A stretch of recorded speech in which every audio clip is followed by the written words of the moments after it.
Thomas, wir haben heute die außergewöhnliche Möglichkeit, eine Seedweller Comex in Händen halten zu können. Es ist vielleicht erst das 3. Mal in meinem Leben, dass ich sie hier begutachten kann. Eine absolute Wahnsinnsuhr. Wir sprechen heute über die frühen Rolex Seedweller Modelle, doppelrote Seedweller aus den 60er und 70er Jahren.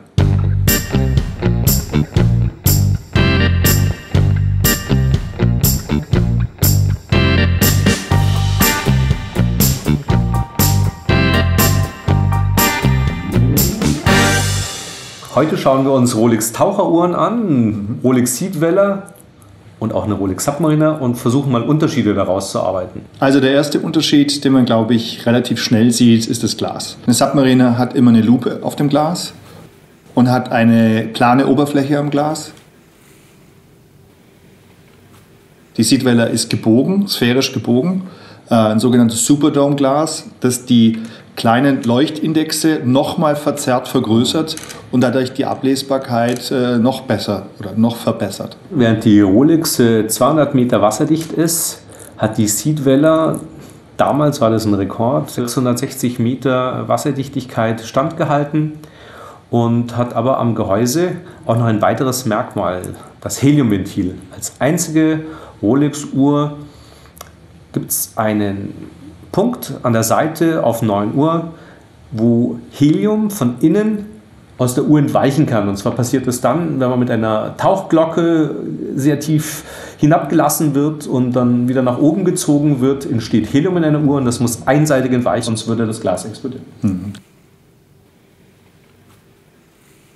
Man muss versuchen zu erinnern, in den 70er Jahren war die große Zeit der Quarzuhren, der digitalen Uhren. Diese Uhren, die wir jetzt auf dem Tablett haben, haben sich also Leute nur noch gekauft, wenn sie wirklich zum Tauchen gegangen sind. Die meisten Seedweller-Modelle sind auch ordentlich benutzt. Das sind ganz wenige Modelle, die so Safe Queen-mäßig nie am Handgelenk waren, weil Sammleruhren, das waren Gebrauchsuhren. Die sogenannte Mark I erkennt man daran, dass der Schriftzug eigentlich fast roseartig blass auf dem Zifferblatt scheint. Aber ihr zweiter Name ist eben Patent Pending. Ja. Das Patent für das Heliumventil war noch nicht erteilt und das muss natürlich auf dem Boden auch noch vermerkt sein. Nach der Mark I kam ja die Mark II in den frühen 70er Jahren und die hat einen sehr signifikanten Unterschied auf dem Zifferblatt. Der Hauptunterschied zwischen den beiden Uhren ist definitiv das Zifferblatt. Ja. Im allerersten Moment. Wenn man die Zifferblätter vergleicht, sieht man sehr, sehr schön, dass das Zifferblatt von der Mark I eben, wie du vorher schon gesagt hast, diesen helleren roten Schriftzug hat und die Mark II ist schon richtig saftig rot. Das Zifferblatt tendiert auch gerne dazu, leicht braun zu werden. Man sieht es immer gerne an der Datumsscheibe. Und die Krone hat relativ wenig Raum unten. Es sind, wenn man mit der Lupe drauf sieht, große Unterschiede zu sehen. Das Gehäuse ist auch noch schmäler, ist das richtig? Beide sind noch schmäler. Es gibt speziell bei der Mark III dann ein etwas dickeres Gehäuse. Okay. Was auch sehr wichtig ist, wenn man diese Uhren heute kauft, ist, dass der Boden geöffnet wird und Teile der Seriennummer müssen im Boden mit vermerkt sein. Und da ist leider auch viel Schindluder getrieben worden über die letzten Jahre, weil viele das nicht wussten und Uhrmacher haben aus Versehen oder wissentlich einfach Böden ausgetauscht und dann funktioniert die ganze Uhr nicht mehr. Aber Thomas, es gibt ja unglaublich viele kleine Unterschiede, die es zu bemerken gibt. Also man muss schon ganz genau schauen, um eine Mark II von einer Mark III respektive einer Mark IV unterscheiden zu können. Das größte Problem für den Sammler und Kunden heute ist, dass sehr viele Uhren nachgedruckt und nachbearbeitet worden sind. Und im besten Falle sind es Original-Rolex-Teile. Oftmals ist es auch komplett neu produziert, nur Originalwerke und Originalgehäuse.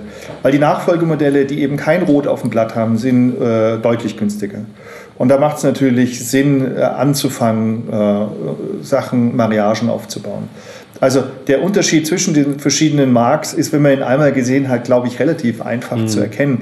Bloß es gibt so wenige Uhren auch auf dem Markt, speziell von den Mark I oder Mark II, dass man selten die Gelegenheit hat, die Uhren mal wirklich nebeneinander zu sehen. Nach 78, glaube ich, oder 79 per Standard nur noch weiße gedruckt, dann war das Zeitalter der roten Seedweller endgültig vorbei.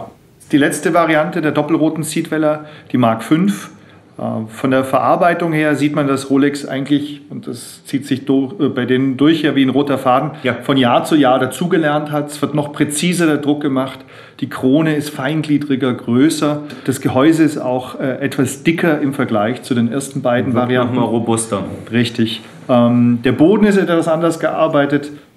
Auf alle Fälle ist dieses Modell akzeptiert worden und von dieser Variante gibt es dann auch schon deutlich mehr auf dem Markt.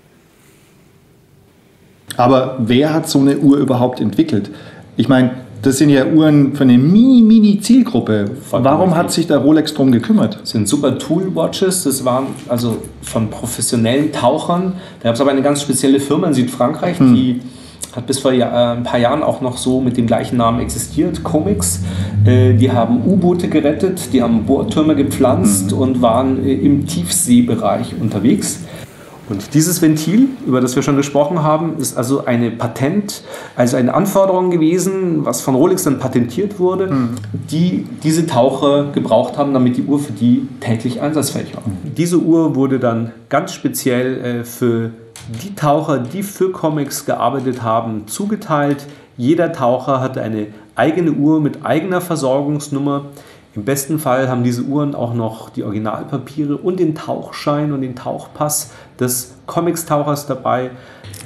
Also der Boden sieht dramatisch anders aus wie bei einer doppelroten Seatwelle, wo keine Versorgungsnummer, aber der Rolex-Schriftzug quer aufgedruckt ist, beziehungsweise eingraviert ist.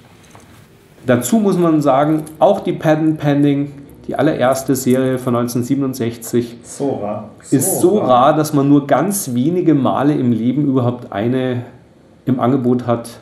Und Sammler, die so eine Uhr suchen, müssen manchmal quer über den ganzen Erdball fliegen, um sie wo abzuholen oder zu besichtigen. Das sind keine Uhren, die wo rumliegen. Last but not least, du hast noch eine Uhr am Handgelenk. Vielleicht erklärst du, was es mit der auf sich hat. Das ist eigentlich eine ganz normale Submariner aus Ende der 70er Jahre, die mit einem Seatweller-Glas ausgestattet ist. Also ein Superdome-Glas? Ein Superdome-Glas. Man sieht, dass die Uhren sich optisch sehr ähnlich sind. Die kleinen Details, wie natürlich das Ventil und auch vom Boden und die Bauhöhe passen natürlich nicht. Und natürlich der Druck auf dem Zifferblatt ist der Hauptunterschied. Normalerweise hätte die Uhr jetzt eine Lupe, aber ich finde, auch bei einer Submariner kann man das gut mal tragen. Und es tut der Uhr ganz gut. Es gibt diese Blasenform und sieht einfach wahnsinnig lässig. Für mich gehört die Rolex Seatwelle in jede ordentliche Sammlung. Das ist einer der Ikonen aus den Toolwatches von Rolex, die man haben muss. Brauchen tut man eine Seatweller definitiv nicht, außer man ist Berufstaucher. Aber wenn man sie einmal an der Hand hat, genießt man diese leicht erhöhte Blasenform und dieses Gefühl aus den 70er Jahren. Wir hatten Spaß, heute durch das Thema Seatweller mit euch zu tauchen. Bitte bleibt dabei, abonniert unseren Kanal und wir freuen uns schon aufs nächste Mal.